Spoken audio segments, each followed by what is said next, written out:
Awesome. So the question, which, I know, John, you also were a writer, so feel free to jump into some of these things as well. Um, but there's a lot of questions around like, well, what is a writing coach and what Hmm. goes into writing coaching? So obviously as a writing coach, I have lots of thoughts on this, but I know you've also done some writing too. So I'm curious to hear like from your perspective, what are some things that you know of that particular niche?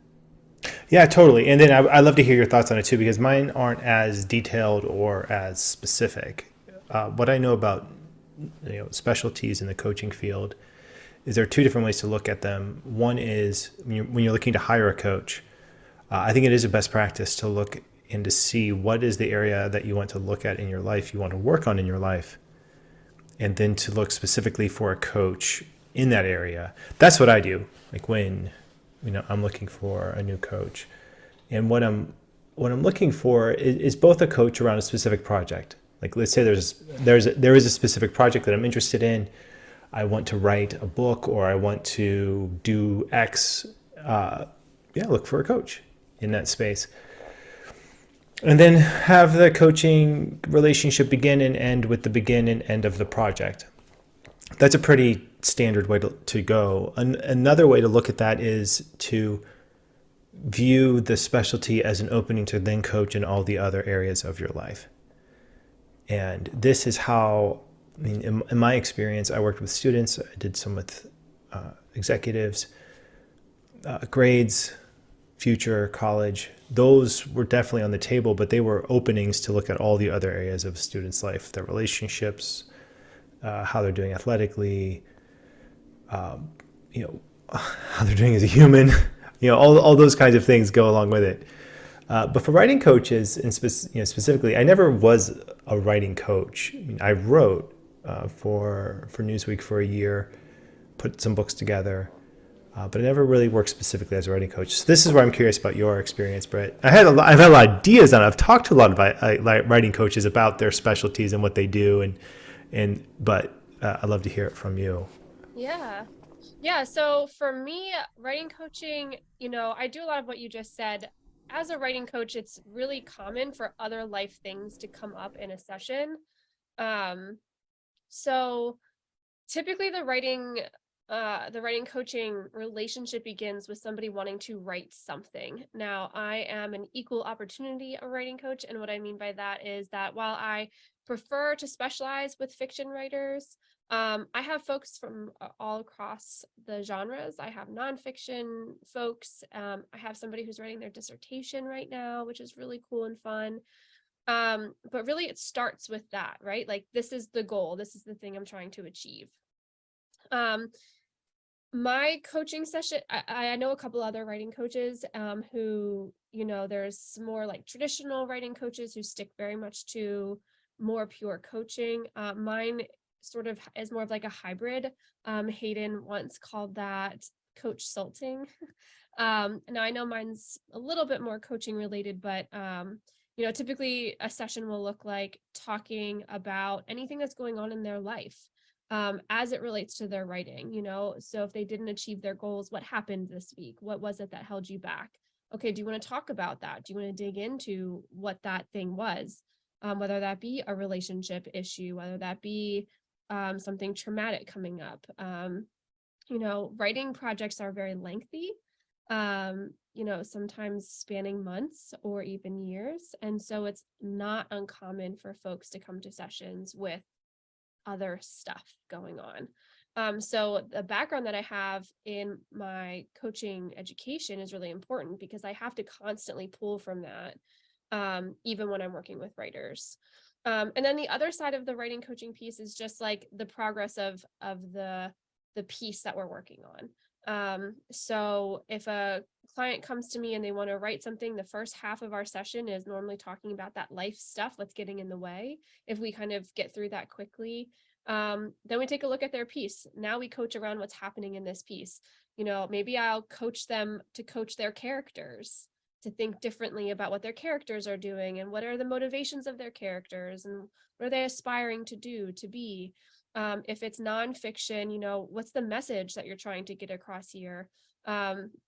a lot of folks get really attached to certain words or things like that. And so it's really just coaching in a different way to different aspects of the writing process. And then, of course, a lot of writing coaches offer additional services. So, I offer editing services and developmental editing specifically. So there's opportunities for coaches in this niche to sort of branch out and really tap into their writing skills. I know other writing coaches who will also help to ghostwrite certain aspects of different things for their clients, which is something I've done in the past. So yeah, so for me, I definitely look at it as the first thing that you mentioned from my perspective, which is people come to me with a goal of writing something, whatever that something is. And then that can sometimes lead to talking about other topics, but 9 times out of 10, really, I'm focusing on what it is that they're trying to accomplish and getting them in that direction, which is really fun and exciting work. Writing is not easy. And so having that, um, extra support in the form of a writing coach can be really helpful for a lot of folks. Yeah, that's really cool, Brett. One central idea that I've been playing with when it comes to writing coaching, and this also applies to coaches who are looking at picking a specialty, is developing your writing self or developing your business self. And I think so often when coaches are new to the field and they're choosing a specialty or people are choosing to write a book, they're trying to pour all of themselves into the book and judge their worth and value based on like the totality of the look, feel, business assets, everything connected to their launching their business or launching their book feels like this is me. And I'm putting this thing out there for people to judge. Right. And please judge it well. Please judge it nicely. And that's a lot of pressure for people to place on themselves and the project. And so what I've seen, the most successful practice in this is to be able to separate your worth from your production and to get really clear on how can I use this project to learn more about myself. But the project is not myself. Right. And that's what I feel like comes up a lot for writers. I mean, it comes up for me as a writer, it comes up as a business person, all of these things. And I've seen it a lot. People struggle with it, especially when you add in, money and rejection, asks, disappointments, successes, all of it. It can be quite a ride. Yeah, absolutely. I mean, lots of writers struggle with absolutely that. Like their identity gets tied up into the piece. And then you have that imposter syndrome feel, that's the other piece. My favorite tool to use with writing clients is the inner critic, just because it tends to come out so much. That feeling of, who am I to write this? Should I be writing this? Will people even read it? All those self-doubt things that creep in. And so we spend a lot of time talking about that, which is really helpful because if you're having those thoughts with your writing project, it's probably coming up in other areas of your life too. And so we work on skills and strategies and tools that they can use, not just with their writing project, but in other areas of their life to combat that inner critic or work with that inner critic, depending on how severe it is, to, to make themselves stronger and better and to make them feel more satisfied in the process of their writing and other areas of their life as well. Yeah. So it's been fun. It's a fun ride. Writing coaching is really exciting. So if anyone watching is interested in writing coaching, there's lots of different nuances to it.